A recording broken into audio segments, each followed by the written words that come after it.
네, 안녕하세요. 설울기입니다. 오늘 이렇게 멤버십 후원해주신 분이 있어서 감사 인사 드리려고 합니다. HGWMH 라이프님 감사드리고요. 제론 하워드님 너무 감사드리고요. 그리고 모든 멤버십 후원해주시는 유지해주시는 모든 분들 너무 감사드립니다. 오늘은 이제 백수 여자친구를 먹여 살리는 남자친구의 삶에 대한 뭐 이런 사람들이 있는 것 같아서 한번 이야기를 해보려고 하는데, 사랑이 뭔가 책임으로 바뀌는 순간에 관계가 이미 다른 이름이 되어 갑니다. 백수 여자친구를 이제 먹여 살리는 남자친구의 삶이 보통 이렇게는 시작이 안 되거든요.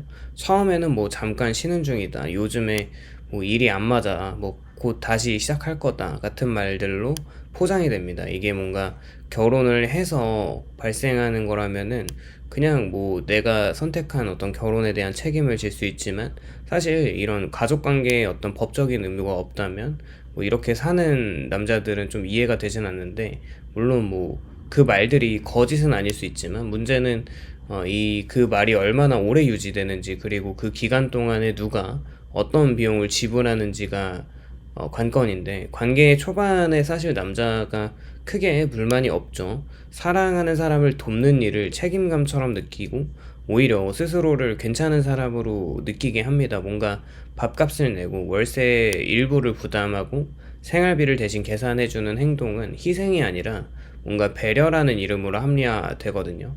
이 시점에서 남자는 아직 손해를 본다고는 느끼진 않습니다. 사랑이라는 게 원래 그런 거라고 좀 어렸을 적부터 뭔가 숭고하게 배워왔기 때문인데, 문제는 이 구조가 임시 상태에서 상시 상태로 넘어가는 순간에 발생합니다. 여자는 뭐 점점 고맙다는 말을 덜 하고요. 남자는 점점 언제까지 이래야 하지라는 생각을 더 자주 합니다. 그런데 그 질문이 입 밖으로 나오지가 않죠. 왜냐하면은 그 질문 자체가 이미 뭔가 사랑을 계산하는 사람처럼 보일까봐 두렵기 때문입니다. 이때부터는 관계가 서서히 형태를 바꾸는데, 연인이 더 이상 동등한 파트너가 아니고 한쪽은 유지자가 되고 다른 한쪽은 유지되는 사람이 됩니다.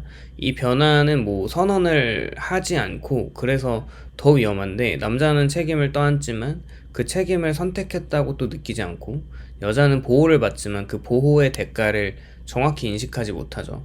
이 불균형은 단순히 돈의 문제뿐만 아니라, 돈은 가장 그냥 눈에 띄는 증상일 뿐이고 실제로는 뭐 소모되는 시간과 기회나 감정 에너지죠. 남자는 점점 선택지가 줄어드는데, 뭔가 이제 야근을 더 감수하게 되고 이직이나 휴식을 미루게 되면서 위험한 도전 대신에 안정적인 수입을 택합니다. 이유는 단순한데 자신 혼자만의 문제가 아니기 때문이고, 그 결정 하나하나가 두 사람의 생존과 직결되기 때문에 시작을 하죠. 반면 여자친구는 정체되면서 의도적으로 뭔가 아무것도 하지 않는 경우는 당연 드물죠. 하지만 이렇게 움직일 필요도 없어지기 시작을 하는데, 당장 뭔가 생존이 해결되기 때문에 그래요. 불안감은 있지만 그 불안을 행동으로 전환할 만큼의 압박이 부족합니다.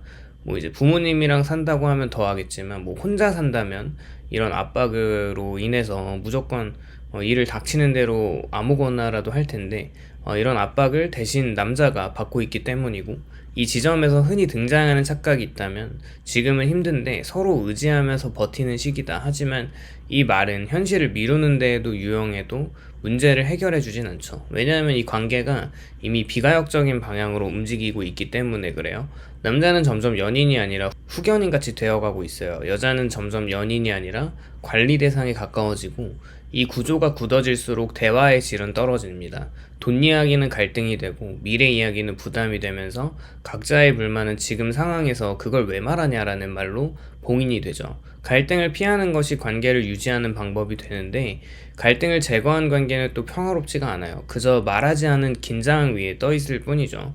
이때부터 남자의 마음속에는 말로 표현되지 않은 감정이 쌓이기 시작하고, 억울함과 피로감과 책임감과 뭔가 죄책감이 뒤섞인 감정이 쌓입니다. 내가 선택했으니까 감당해야지라는 생각과 왜 이 책임이 나한테만 있지라는 생각이 동시에 존재하면서, 이런 감정은 또 위험한데, 왜냐하면 겉으로는 착한 사람의 모습이지만 속으로는 이미 관계의 비용을 계산할 수밖에 없기 때문에 그래요. 그리고 관계에서 계산이 시작되는 순간에 그 관계는 이미 이전과 같은 이름으로 불릴 수 없죠. 남자의 시간은 줄어들고 자존감은 소리 없이 마모되면서 이 백수 여자친구를 먹여 살리는 구조가 일정 기간 유지되면 남자의 삶에서 가장 먼저 사라지는 것은 돈도 그렇지만 그보다 먼저 사라지는 것은 시간에 대한 주도권입니다. 처음에는 뭐 괜찮고 조금 더 일하면 되고 지금만 버티면 된다라는 생각이 자연스럽게 나오는데, 하지만 문제는 이 조금이 끝나지 않는 데 있습니다. 상황이 나아지지 않고 버티는 시간이 늘어날수록 남자의 일상은 점점 여유가 제거된 상태로 재편되죠. 퇴근 후의 시간은 쉼이 아니라 회복을 위한 준비 시간이 되고, 주말은 휴식이 아니라 다음 주를 뭔가 버티기 위한 정비 시간으로 변합니다. 취미는 사치가 되고 자기 개발은 나중에 해도 되는 것으로 밀려나죠.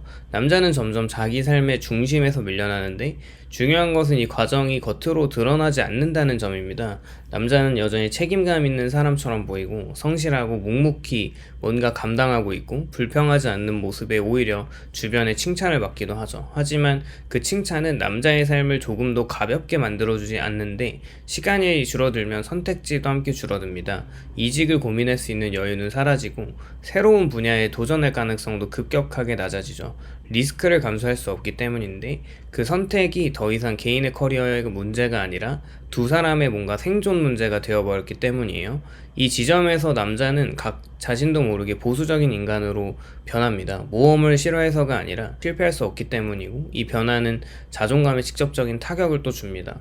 자존감이 사실 성취에서 오지 않는데 선택할 수 있다는 감각에서 온다면, 남자는 점점 선택할 수 없는 사람이 되어가고 월급이 들어오지 않으면 모든 것이 무너질 수 있다는 압박 속에서 그 자유를 하나씩 내려놓습니다. 반면에 여자는 시간이 상대적으로 느슨해지면서 불안은 있지만 그 불안은 또 생존을 위협하지 않으니까 당장의 생활은 또 유지되고 있기 때문에, 그래서 여자는 계획을 미루고 준비를 늦추고 조금만 더 해볼까, 그런 생각해볼까 라는 말을 반복할 수 있죠.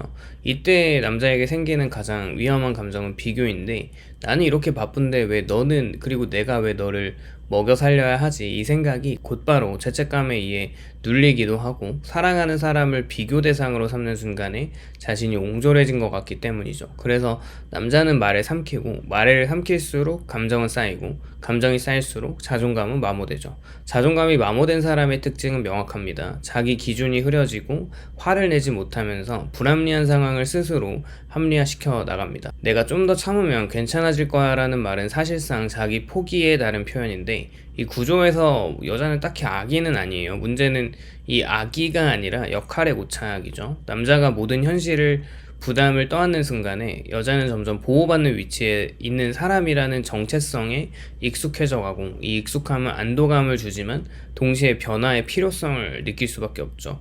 구조가 그렇게 만들어졌기 때문인데, 이 지점에서 관계는 미묘한 침묵의 계약을 맺습니다. 남자는 더 이상 요구하지 않고 요구하는 순간 자신이 사랑을 조건화하는 사람처럼 보일까봐 두렵기 때문입니다. 여자도 더 이상 약속하지 않습니다. 약속을 하는 순간에 지키지 못했을 때의 책임을 져야 한다는 걸 알고 있기 때문이죠. 그래서 둘은 아무 말도 하지 않고 말하지 않음으로써 갈등을 계속 유예하고 유예함으로써 관계를 유지합니다. 그러나 유지되는 것은 사랑이 아니라 이런 애매한 구조라는 거죠. 이 상태는 외부의 충격이 없으면 쉽게 깨지진 않습니다. 갑작스러운 실직이나 뭔가 큰 병이나 가족 문제나 혹은 아주 사소한 다툼 하나가 기폭제가 되기 전까지는 말입니다. 아이러니하게도 이 관계를 끝나는 계기는 되게 돈과 직접 관련 없는 문제인데, 뭔가 설거지를 한다든가 연락이 늦었다든가 말투가 차갑다든가 같은 사소한 이유입니다. 하지만 그 사소함은 진짜 이유는 아니죠. 진짜 이유는 오랫동안 누적된 불균형인데 단지 그것을 직접 말할 수 없었을 뿐이죠. 남자는 어느 날 폭발하듯이 말하는데 너무 힘들다. 이 말은 단순한 하소연은 또 아니에요. 그동안 말하지 않았던 모든 질문의 집합입니다. 왜 내가 이렇게 계속 버텨야 하냐? 언제까지 이 구조가 계속되는 건가? 너는 이 상황을 얼마나 심각하게 생각하고 있냐? 하지만 이 질문들은 이미 너무 늦게 나와서 여자는 이 구조에 대해 깊이 또 생각해 본 적이 없고, 남자가 버텨왔기 때문에 생각할 필요가 없었고, 이때 여자가 보이는 반응은 크게 두 가지인데, 첫째는 진심으로 놀라는 경우예요.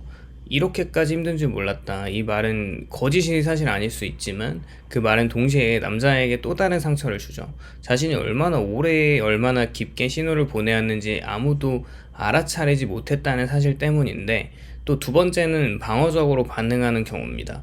나도 힘들다. 나도 나름대로 노력하고 있고, 그럼 이제 나보고 어쩌라는 거냐. 이 말들 역시 틀리진 않죠. 하지만 이 대화는 문제를 결코 해결하지 못하고, 왜냐하면 두 사람은 이미 다른 언어를 쓰고 있기 때문이고, 남자는 책임의 언어를 쓰고, 여자는 감정의 언어를 쓰죠.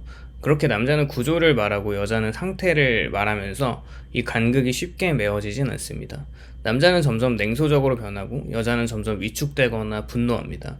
이때 관계를 붙잡는 것은 사랑이 아니라 매몰 비용이고, 여기까지 왔는데 또 이만큼 했는데 지금 헤어지면 지금까지의 모든 게 무슨 의미가 있나, 이런 생각들이 이별을 가로막습니다. 그러나 매몰 비용으로 유지되는 관계는 반드시 대가를 치를 수밖에 없는데, 그 대가는 대개 존중의 형태로 먼저 사라지고, 여자는 무의식적으로 남자의 노력을 당연하게 여기기 시작을 합니다. 남자는 무의식적으로 여자의 선택을 얕잡아 보기 시작하고, 존중이 사라진 자리에는 동정과 의무, 그리고 짜증이 들어서면서 이 상태에서 나누는 애정 표현은 공허합니다. 사랑해라는 말은 여전히 나오지만 그 말은 더 이상 서로를 자유롭게 만드는 말은 아니고 오히려 서로를 묶어두는 말이 되죠. 이 관계의 가장 비극적인 점은 둘 다 나쁜 사람은 아니다라는 겁니다. 남자는 책임감이 강한 사람이고 여자는 지금 인생의 속도가 느린 사람일 뿐이죠. 문제는 개인의 성격이 아니라 이런 구조인데, 이 구조는 의지로만 바뀌진 않아요. 명확한 합의나 구체적인 기한과 현실적 계획 없이 조금만 더 버텨보자는 말은 그런 구조를 고착화시킬 뿐이고, 그래서 이 관계에서 가장 중요한 질문은 사랑 때문에 이 선택을 하고 있는가, 아니면 이미 만들어진 이 상태 때문에 선택의 여지가 없는가.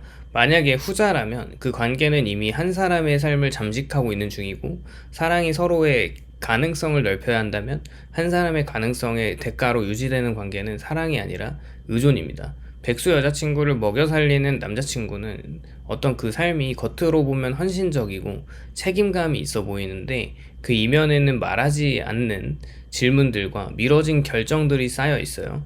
그 질문과 결정을 더 늦추는 순간 남자는 자신이 누구였는지조차 잊게 될 위험에 놓이고, 그리고 그때가 되면 관계를 지키기 위해 버텨온 시간이 더 이상 미화될 수가 없죠. 그것은 단지 너무 오래 자신을 뒤로 미뤄온 기록으로 남을 뿐입니다. 결국 이런 관계로 살아가는 사람들은 그 균형이 무너진 관계가 아무리 사랑이라는 이름을 붙여도 오래 건강하게 유지되기가 어렵고, 그 사랑은 책임을 또 포함할 수는 있지만 책임으로만 유지되어서는 안 되고, 그 선을 넘는 순간에 관계가 서서히 숨을 막히기 시작한다면 그 숨막힘은 언젠가 반드시 밖으로 나올 수밖에 없습니다. 오늘은 이렇게 백수 여자친구를 먹여 살리는 남자친구의 삶에 대한 어떤 이야기를 해보았는데요. 오늘도 영상에 공감이 되셨다면 좋아요와 구독을 부탁드립니다. 감사합니다.